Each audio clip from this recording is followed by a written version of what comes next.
Hello friends, मैं हूं नेहा और मैं आपको आज आपके लिए जो मैं टॉपिक लेकर आई हूं वो है वर्णमाला। और मैं आपको पहले बताना चाहूंगी, ये वाला जो टॉपिक है ये 0 से लेके 5 क्वेश्चन जो है इसके पूछे जाते हैं। इस टॉपिक से इंपॉर्टेंट टॉपिक है, अच्छा टॉपिक है।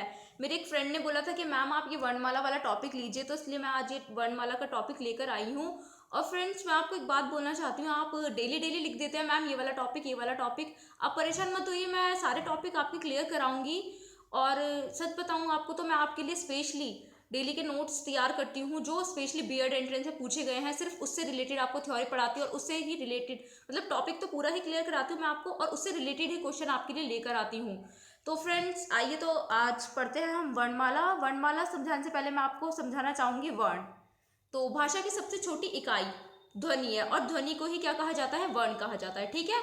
और अगर मैं बात कहूँ तो वर्णों के व्यवस्थित समूह को ही वर्णमाला कहते हैं। व्यवस्थित समूह मतलब जिसका अर्थ निकलता है। जैसे कि यहाँ बात करें हम राम की, तो यहाँ पर जो राम है, राम में 2 अक्षर है, रा और म। रा है हमारा राम, ठीक है। और इसमें वर्ण कितने हैं? इसमें वर्ण है हमारे 4, र आ म अ, ठीक है। तो ये है हमारा क्या कहते हैं, तो ये क्या बनी? हमारी वर्णमाला, ठीक है। और अब मैं आपको बताऊंगी जो वर्ण होता है, वर्ण के कितने पार्ट होते हैं। इसके 2 पार्ट होते हैं, एक बोलते हैं स्वर और दूसरे को बोलते हैं व्यंजन। स्वर हमारे 11 होते हैं, आप सभी को पता है। जो बिना किसी दूसरे वर्ण की सहायता के बोले जाते हैं उन्हें स्वर कहा जाता है। स्वर 2 तरीके के होते हैं, पहला होता है ह्रस्व और दूसरा होता है दीर्घ। ह्रस्व होते हैं 4, आ ई उ र, ये होते हैं ह्रस्व। ह्रस्व होते हैं जो बिना ज्यादा टाइम लिए, मतलब बहुत कम समय में बोले जाते हैं, वो होते हैं ह्रस्व। और दीर्घ होते हैं जो ह्रस्व से ज्यादा समय में बोले जाते हैं, उन्हें बोलते हैं दीर्घ, मतलब जिन्हें बोलने में ज्यादा टाइम लगता है, ठीक है। जैसे आ ई उ ए ऐ ओ, ठीक है, ये होते हैं हमारे दीर्घ। अब मैं बात करना चाहूंगी व्यंजन की। तो व्यंजन हमारे, अगर मैं कहूँ तो व्यंजन हमारे 41 होते हैं, पर अगर हम मूल व्यंजन की बात करें तो वो 33 होते हैं।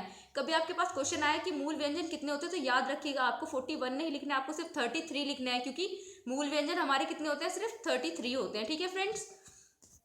यहाँ पे मैं एक बात बताती हूँ आपको। एक क्वेश्चन भी लास्ट में मैंने स्टार्टिंग में मैंने दिया हुआ है, फर्स्ट क्वेश्चन इससे रिलेटेड ही है। 41 हमारे व्यंजन, स्वर हमारे 11, टोटल होंगे हमारे 52, ठीक है। उसका आंसर मैं आपको भी जब क्वेश्चन आएगा तब बताती हूँ, ठीक है। इसके बाद मैं बताना चाहूंगी जो व्यंजन है, व्यंजन में हमारा जो नंबर 1 है वो है स्पर्श। स्पर्श कितने होते हैं? ये 27 होते हैं। ये का वर्ग से पा वर्ग तक जो होते हैं ये हमारे स्पर्श होते हैं, तथा इसमें डा और ढा भी आता है। डा और ढा को हम क्या कहते हैं? द्विगुण व्यंजन भी कहते हैं, ठीक है फ्रेंड्स। स्पर्श वो होते हैं जो मतलब कि बहुत ही आसानी से बोले जाते हैं। और दूसरा होता है अंतस्थ। अंतस्थ होते हैं, ये होते हैं हमारे 4 होते हैं। और अंतस्थ ये होते हैं जो मतलब कि हमारे अंदर से आवाज निकलती है, जैसे कि या र ल व, ये होते हैं अंतस्थ। इसके बाद मैं बात करूंगी ऊष्मा। ऊष्मा जो होते हैं ये भी हमारे 4 होते हैं। और ये क्या कैसे होते हैं? ये वो होते हैं जिन्हें आपने देखा होगा, जब इन शब्दों को हम, इन वर्डों को हम बोलते हैं तो हमारे अंदर से गर्म हवा निकलती है, तो इसे ऊष्मा कहते हैं, ठीक है। जैसे कि शा हा, इन्हें बोलकर देखिएगा, इसमें से एक गर्म हवा निकलती है हमारे अंदर से, ठीक है। इसके बाद में बात करती हूँ आगत की। आगत 2 होते हैं। क्वेश्चन बहुत पूछा जाता है पेपर में कि आगत वर्ण कौन से हैं, तो ज और फा दोनों आगत वर्ण हैं, आपको याद होने चाहिए। इसके बाद मैं बात करूंगी संयुक्त वर्ण की। क्वेश्चन इंपॉर्टेंट है। संयुक्त वर्ण कितने होते हैं आपको पता होने चाहिए। 4 संयुक्त वर्ण होते हैं, त्र श, त्र, ज्ञ और श्र, ठीक है। ये सारे संयुक्त वर्ण हैं। अगर मैं बात करूँ श्र की, तो ये श, शलजम और रा से मिलकर बना हुआ शब्द है, ठीक है फ्रेंड्स। अब मैं बात करूंगी स्वरों का वर्गीकरण। स्वरों का जो वर्गीकरण है ये 4 पार्ट में दिया गया है, कंठ्य, तालव्य, मूर्धन्य और ओष्ठ, ठीक है। जो कंठ्य है, कंठ्य होते हैं जो हमारे कंठ से बोला जाता है, ठीक है। स्वर जो होते हैं हमारे इस तरीके से आते हैं, इस तरीके से, ठीक है, इस तरीके से। तो क्या होता है? सबसे पहले कंठ से आते हैं, तो कंठ से क्या आता है? जैसे कि आ, ये हमारे कंठ से बोले जाने वाला वर्ण है, ठीक है। इसके बाद क्या होता है? तालव्य। तालव्य जो हमारे यहाँ तालु से बोला जाता है, ठीक है। तो तालु में क्या होता है? ई, ये हमारे तालु से बोला जाता है। इसके बाद आता है मूर्धन्य। मूर्धन्य स्वर कौन सा होता है? मूर्धा। इसमें सबसे पहले कौन सा आता है? रा। और इसके भी 2 पार्ट दिए गए हैं, एक बोला जाता है कंठ प्लस तालु से, तो इसे कंठ तालव्य बोलते हैं। जैसे कि ए, ये हमारे कंठ और तालु के कॉम्बिनेशन से बोला जा रहा है ए, ठीक है। इसके बाद फिर जो दूसरा है वो होता है हमारा ओष्ठ और कंठ से बोला जाता है, जैसे कि इसे बोलते हैं कंठोष्ठ्य, ठीक है। तो ये होता है ओ, इसमें क्या है? हमारे कंठ का यूज हो रहा है, और ओ यूज करने में हमें लिप्स को शेप देनी पड़ रही है, ठीक है। इसके बाद हमारा होता है ओष्ठ्य। ओष्ठ्य जो कि हमारे होठ से बोला जाता है, जैसे कि ऊ, ये दोनों ही हमारे होठ से बोले जा रहे हैं, ठीक है। इसके बाद आइए फ्रेंड्स नीचे चलते हैं। अब ये बताती हूँ मैं व्यंजनों का जो वर्गीकरण है। व्यंजनों का वर्गीकरण आपको बताती हूँ। व्यंजनों का जो वर्गीकरण होता है ये मैंने नीचे तक दिया हुआ है, बट आपको कुछ चीज़ समझाने के लिए ना इसे 2-3 बार मैंने रिपीट किया हुआ है। जैसे कि कंठ्य है हमारा, कंठ से बोला जाता है, वो पहले मैंने आपको स्वर बताए थे, याद रखना अच्छे से। और अब मैं आपको बता रही हूँ व्यंजन, ठीक है फ्रेंड्स।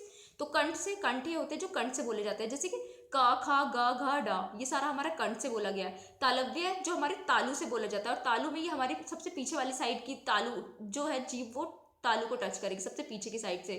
जैसे कि चा, छा, जा, झा, ढा, णा, ये जो हमारे पीछे की जो जीभ है वो पीछे से टच कर रही है तालु को, ठीक है। तो ये उसके बाद मैं बात करूंगी मूर्धन्य। मूर्धन्य जो होते हैं मूर्धा से बोले जाते हैं, जैसे कि टा, ठा, डा, ढा, डा। ये क्या, हमारी जीभ जो है ना बीच में टच कर रही है, हमारे तालु को बीच में टच जो करती है वो होते हैं हमारे मूर्धन्य, मूर्धा, ठीक है। इसके बाद मैं बात करती हूँ दंत की। दंत होता है ऊपरी दांतों के निकट, मतलब ये दांतों के पास टच करती है हमारी जीभ, जैसे कि ता, था, दा, धा, ना। इस सभी में हमारी जो जीभ है वो किसको टच कर रही है, दांतों को टच कर रही है हमारे। अब मैं बात करती हूँ ओष्ठ की। ओष्ठ होते हैं दोनों होठों से जो बोले जाते हैं, जैसे कि पा, फा, बा, भा, मा। तो इसमें जो ये सारे वर्ड है ये क्या है, दोनों होठों के टच से बोले जा रहे हैं, ठीक है। इसके बाद यहाँ तक मैं फिर से मेरा तालु आया, बट मैं इससे पहले आपको यहाँ तक मैं एक चीज़ बताना चाहूँगी। ये कंठ है, तालु, मूर्धन्य, दंत है, ओष्ठ है। यहाँ तक आपने बिल्कुल इसे समझ लिया है। अब मैं आपको ये बताना चाहूँगी, क्वेश्चन में ये भी पेपर में ये क्वेश्चन पूछा जाता है कि का वर्ग के कौन से, तो का वर्ग के पूरे ये होंगे का, खा, का, खा, गा, घा, डा, ठीक है। इसके बाद क्या कहते हैं, बात करेंगे चा।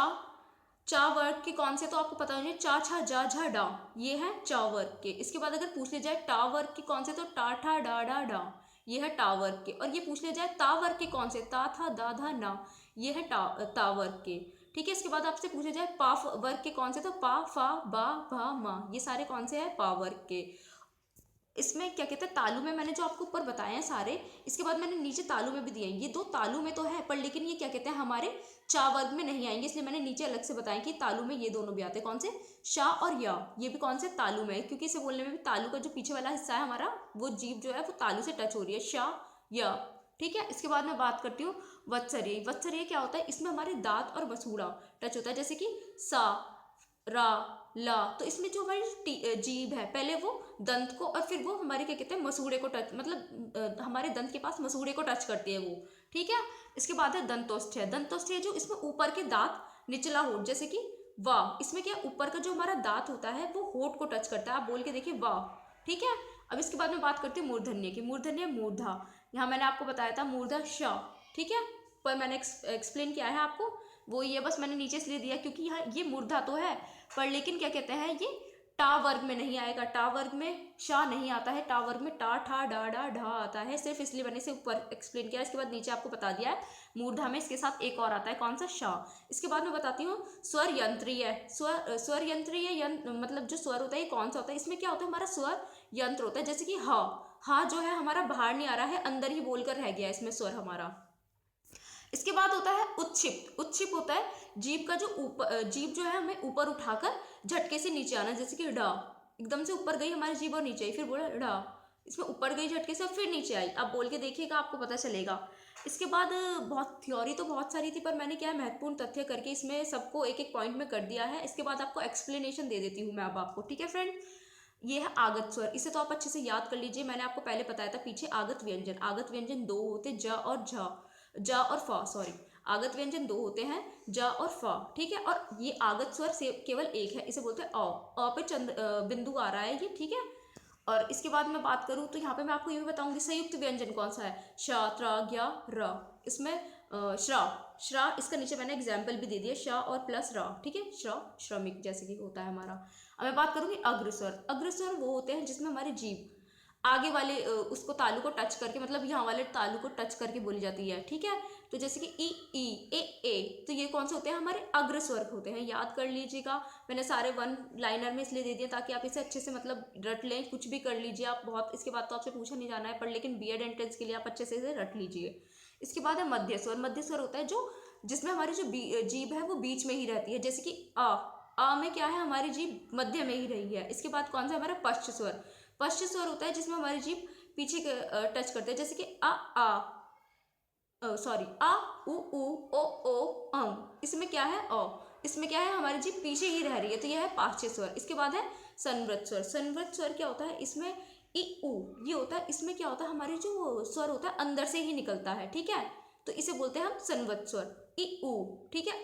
याद रखिएगा दोनों ही बड़ी मात्राएं हैं, बड़ी ई और बड़ा ऊ, अच्छे से याद रखिएगा। इसके बाद अगर हम बात करें अर्ध संवृत स्वर की, तो ये क्या होता है, आधा, इसमें हमारा आधा मुंह खुलता है, जैसे कि बोले ई ऊ, इनमें क्या होता है, हमारा आधा मुंह खुलता है, ठीक है, तो ये हमारा अर्ध संवृत स्वर होता है, ठीक है। अब मैं बात करती हूँ विवृत है। विवृत है कौन सा, आ ए ओ, तीनों में क्या है, हमारे अंदर से आवाज आ रही है और बहुत तेजी के साथ आ रही है, ठीक है, तो ये हमारा विवृत है, आ ए ओ, इसमें क्या है, मात्राएं तीनों बड़ी हैं हमारी, ठीक है। अब मैं बात करती हूँ अर्ध विवृत की, इसमें भी क्या होता है, ए अ ओ, इसमें भी क्या हो रहा है, हमारा जो स्वर है मुंह मतलब पूरा नहीं खुल रहा है, इन्हें बोलने के लिए कम ही हमारा मुंह खुल रहा है, ठीक है। इसके बाद बात करते हैं उष्म संघर्षी व्यंजन। मैंने आपको पीछे बताया था उष्म व्यंजन जो बताए थे, उसमें ही इसको उष्म संघर्षी व्यंजन कह दिया गया है।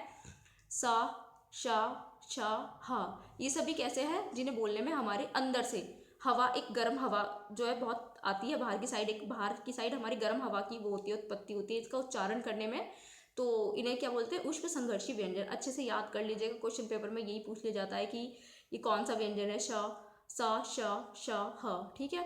उत्क्षिप्त व्यंजन की बात करूँ तो ये दोनों डा और ढा है, ऐसे पूछ लिया जाता है उत्क्षिप्त व्यंजन कौन सा है या फिर दीर्घुण व्यंजन कौन सा है, तो आपको पता होना चाहिए डा और ढा दीर्घुण व्यंजन या फिर उत्क्षिप्त व्यंजन है। अब मैं बात करती हूँ नासिक्य की, नासिक्य व्यंजन की, तो ये वो व्यंजन होते हैं जो नाक से इन्हें बोला जाता है, तो नाक से एक स्वर आता है इन व्यंजन को, जैसे कि डा, ढा, ढा, न, म, इनमें क्या है, नाक से भी स्वर आ रहा है इन व्यंजन को बोलने में, ठीक है, ये व्यंजन है, याद रखिएगा आप, ठीक है। अब मैं बात करती हूँ अघोष व्यंजन जो है, जैसे कि अघोष व्यंजन कौन से होते हैं, जैसे कि का, खा। अघोष व्यंजन अगर मैं आपको एक नॉर्मल सी बात करूँ, एक अगर हम श्रेणी ले ले, का, खा, गा, घा, डा, ठीक है, ठीक है, का, खा, गा, घा, डा, तो इसमें का और खा पहले और दूसरे जो दो शब्द होते हैं वो कौन से, अघोष व्यंजन कहलाते हैं। अगर इसमें मैं क्या कहते हैं, दूसरी लाइन ले लूँ, चा, छा, तो इसमें क्या है, चा और छा, ये दोनों क्या कहते हैं, हमारे अघोष होंगे। अगर हम बात करें सघोष व्यंजन की, अभी हमने पहली लाइन ली थी का खा के बाद जो घा, घा, डा, ये तीन जो है ये कौन से माने जाएंगे, सघोष व्यंजन, मतलब कि शुरू के दो,